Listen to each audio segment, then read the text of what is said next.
Hey everybody, welcome back to another episode of the Mailbag. Today I am going to show you how Urban Explorer core units fit inside both Action X and Explorer V2.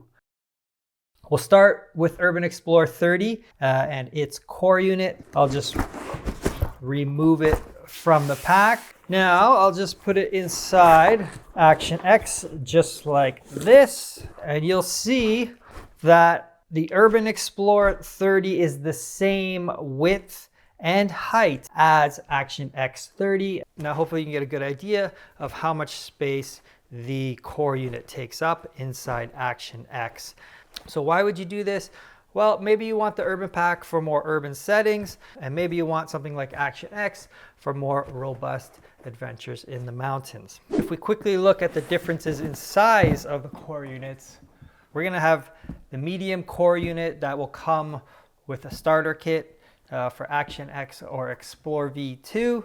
We have the Urban Explorer 30 core unit, and then we have the large mirrorless core unit.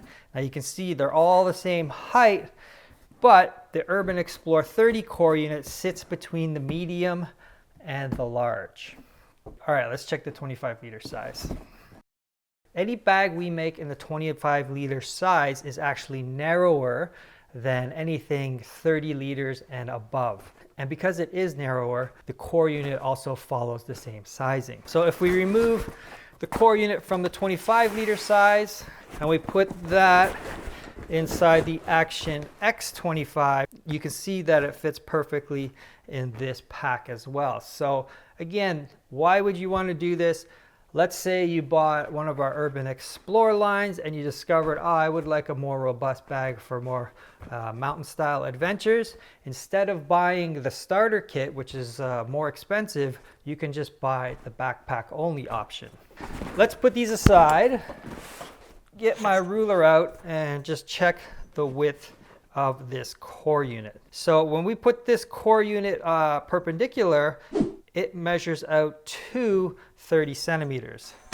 So if we bring the Action X30 back, close the side access, we can actually fit the Urban Explorer 25 core unit inside the Action X30 perpendicular.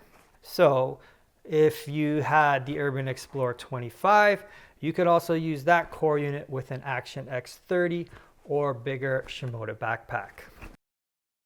Now let's move on to the Urban Explorer in the 20 liter size. We don't actually make a Action X or Explorer series backpack in the 20 liter size, but we can still remove the core unit and just see how it fits in both the 25 and 30 liter sizes.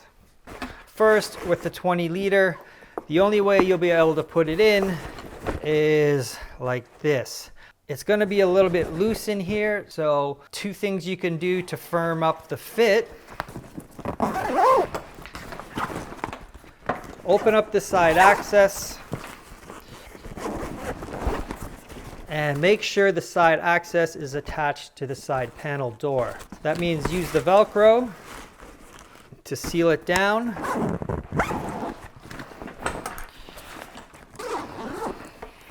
And that will help keep the core unit in place. Another thing you could do, as you can see, there is about 2 centimeters, just a little more than an inch of space along here. You can alternately use that space to put maybe a panel wrap, filter wraps, maybe stuff a jacket. And you can also use the side panel pocket and just kind of store something a little bulkier in here.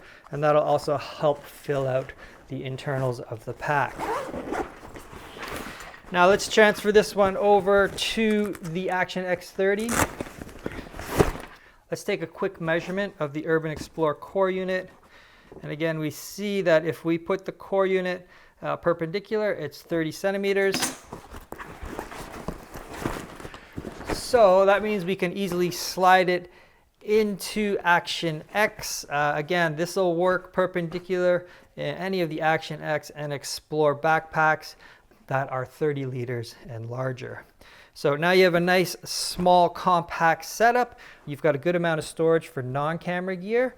And my opinion, owning a Urban Explorer 20 plus an Action X30 covers a lot of ground, and I think it's a kind of combo that'll suit a lot of people well. So hopefully this visually gives you some ideas on what's possible when you combine Urban Explorer with an Action X or Urban Explorer V2 backpack shell. Take care. We will see you next time on the mailbag.